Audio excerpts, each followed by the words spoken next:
ang pangalan na ating dinadala at ang authority po ay galing sa church na ito. Naniniwala po ako sa authority, mga kapatid, na kung saan ka nanggaling. Pwede mong bigyan pangalan ng sarili mo na pastor, pero pag wala kang pinanggalingan, wala akong saysay, po. Dahil kung pag-aaralan po natin ng Biblia, ang ating Panginoon Kristo ay very specific pagdating sa authority. Hindi rin po naniniwala na isang Kristiyano ay aalis at aayusin ang kanyang buhay sa ibang simbahan pagka may problema po siya.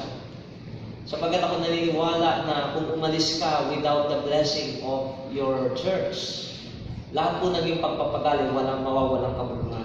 Katulad po ng isang pulis, pag nawalan ka ng lisensya, kahit saan mo itayo yung pagiging pulis mo, lahat ng iyong accomplishment ay walang kabuluhan. Kaya, I want to encourage lahat po ng mga miyembro, kung saan kayo nilagay ng Panginoong Diyos, doon kayo magpakatapat. Amen? At doon natin igugulang natin kung buhay at huwag natin i-compare ang ating simbahan kung kanina. Pero, I think wala na tayong pwede pang i-compare dahil ito pong church dito ay God has blessed the church. No? Napakarami niyo pong blessing.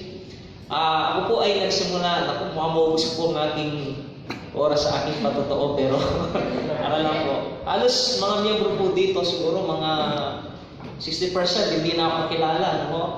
Dahil hindi ko po dito, nung nandun pa po kasi kami, nung tawagin po ako ng Panginoon, no po. So, ako po ay lumaki na walang magulang na tatay, no po. At nung nakarating po ako dito sa Open Door, ay nakasumbong po ako ng isang ama, no po, sa ating pastor. Back then, very mahiyain po ako, no? Pero meron pong isang pastor na parehas kaming mahiyain. At lagi niya akong ini-encourage, pinupush. Merong time na pagkatapos ko pong nag-preach, parang ayoko na mag-preach ulit, lumapit ako sa kanya, sabi, Pastor, hindi po naging blessing yung aking pangaral. Hindi kapatid, no? Blessing. Siyempre, pag sinabi ng pastor, maniniwala ka, no? Amen. So, namimiss ko po yung ating pong pastor na mababa po ang loob niya. Alam niyo po, yung gap po namin noon nung ako po ay naging assistant pastor dito, hindi ako makapaniwala na meron pong lingkod ng Diyos na very humble. Kahit at may young age, pag po may gagawin po, would you imagine yung pong isang lingkod ng Diyos magtatanong sa isang young people, Pastor, ano ba sa Brad, ano ba sa palagay mo dito?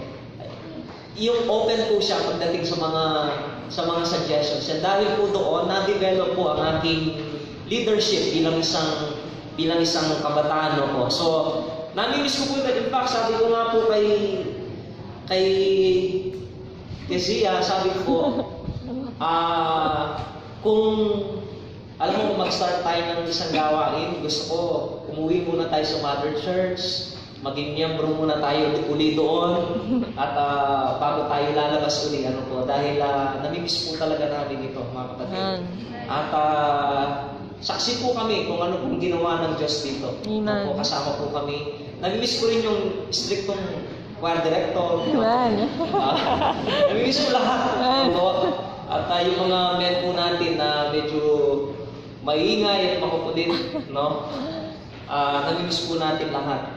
At salamat po sa Panginoon na binigay ng Diyos ito pong privilege na ako po ay makatayo sa oras po na ito. No po?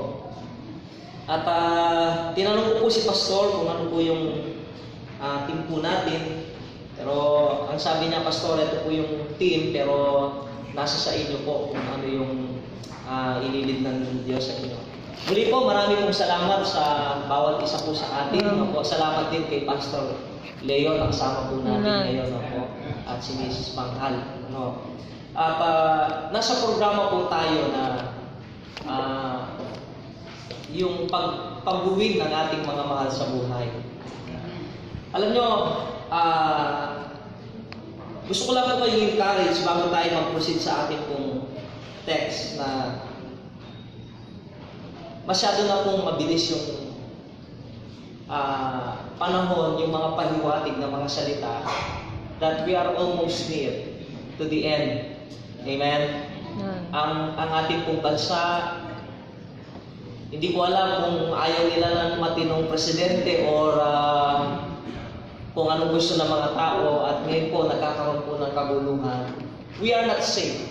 Amen? Pero sabi po, the more na pasama ng pasama ang sanlibutan, pabuti ng pabuti ang kalagayan ng Kristiyano. Bakit po? Because we are drawing near doon sa pangako ng Panginoong Diyos. At ang sabi ng Panginoon, hindi siya makakarating unless na ang sanlibutan ay mahinod po sa kasalanan. That is why makikita po natin ang tao ngayon, hindi na po nila alam i-balance kung ano yung mabuti at masama. At ang question dito, save po tayo, amen? Ligtas po tayo, alam po natin yan, na anumang oras may magyari tayo po ay pupunta sa langit. Pero yung question natin sa oras na ito, sino ang kasama natin pupunta sa langit? The Lord Jesus Christ took very seriously, hindi mabuti ang kalagayan sa impyerno. Amen? That's why He died. Namatay po ang ating Panginoon Kristo dahil the Lord Himself, alam niya kung paano yung pagkakalalang niya sa impyerno. It is eternal punishment. It took His life, yung buhay ng Panginoong Diyos, para lamang ang tao magkaroon ng kaligtasan. Now, kung ang impyerno ay hindi totoong lugar, why this God? Ito pong Diyos na ito, He must have died. Kailangan siyang mamatay para lamang ang tao ay hindi pumunta doon sa impyerno. Ang impyerno, mga kapatid, ay isang seryosong lugar na sinasabi ng Panginoon na ang ating mga mahal sa buhay, pagka pumunta po sila roon, wala po tayong tinatawag ng purgatory. Mauhuli po ang lahat sa atin.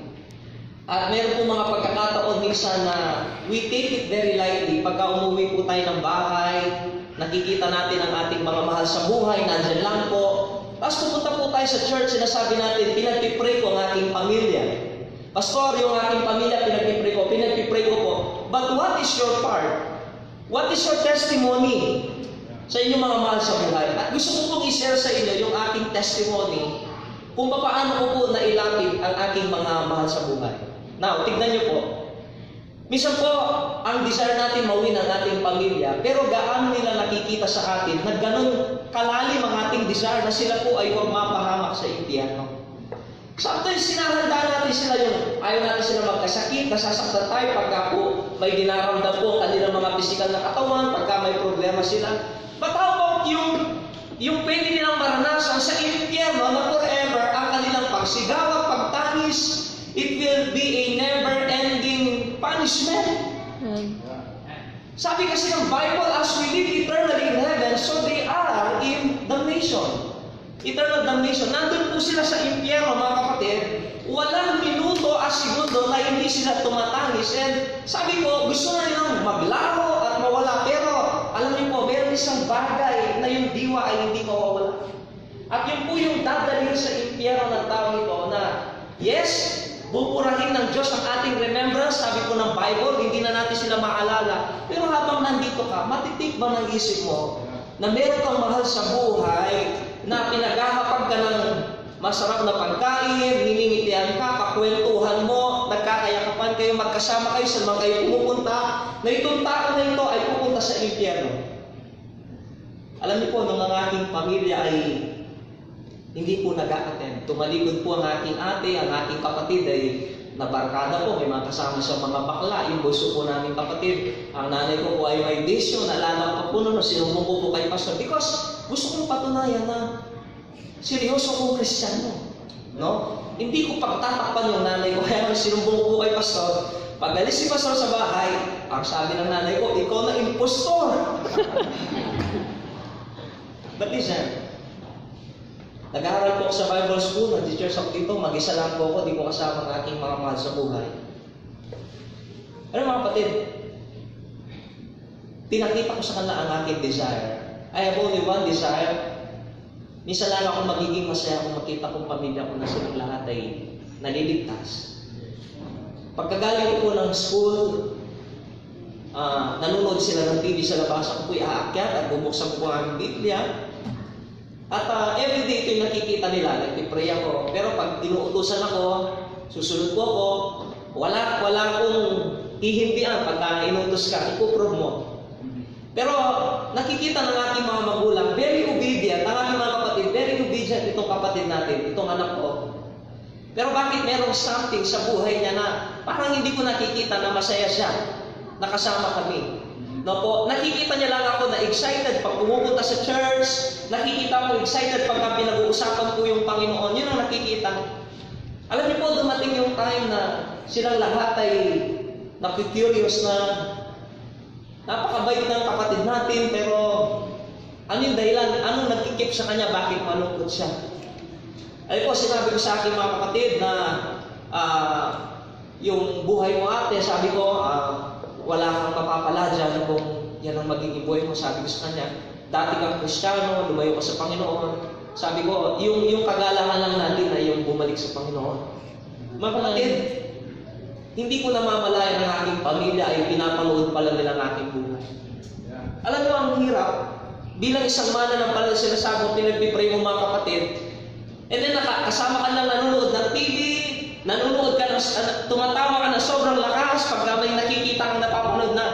Paano nila makikita sa atin that we are sincere? That yung impyerno ay totoo. Pero alam nyo, nung naging sinseridad, isa-isa po sila ay lumapit at sa akin, sabi po ng aking busong kapatid, hating gabi, sa kanyang kalungkutan, sabi niya, Kuya, tulungan mo ako, gusto kong manumbalik sa Panginoon. And that night, alam niyo po, sabi ko sa kanya, umuwi ka dito. Sabi ko, mag-usap tayo. At umiyak kami ng buong gabi at yun yung pong time ng ating kapatid hanggang ngayon ay hindi na nawala sa paglinod sa Panginoon. At pagkatapos po nun, sumunod po ang aking ate.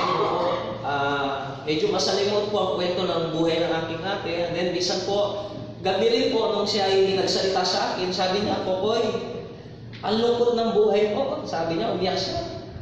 Sabi niya, hindi ko na alam yung gagawin ko. Sabi niya, sabi ko, ate, kasi ang totoong kaligayahan hindi mo masusumpungan kanino mang tao, kanino mang kaibigan. Ang totoong kaligayahan ay masusumpungan mo lamang sa Panginoon.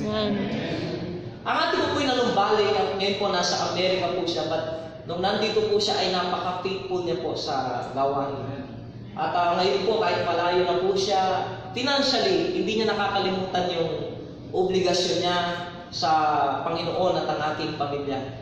The best thing we can do for our family is show our testimony. Amen. Ang salita ay masasayang kung alam ng ating mga kapatid, we are sincere. Tignan niyo po, pag uwi mo ng bahay, sabi mo, totoo ang impyerno, may simbahan kang pinupuntahan, pero napakaraming mga carnal things sa buhay po natin. Members, hindi po nagbibiro ang Diyos. Huwag mong sabihin Kristiyano ka.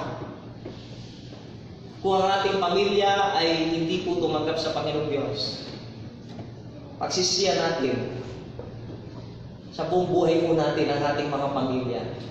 Salvation is very simple. Amen? Ang salvation napakadali. Only believe dahil ginawa na po ng ating Panginoon si Kristo, sumampalataya ka at ikaw ay maliligtas. Pero kailangan po ng ating mga patotoo. Amen? So, ito lang po gawin nyo. Kung binili nyo sila, pakita nyo that you are sincere. Pakita mong masaya ka pag nasa church. Hindi po yung naghahabol tayo church, wala, parang pag sa work, napakaaga natin sa church. Late po tayo. No po? Tapos sasabihin natin,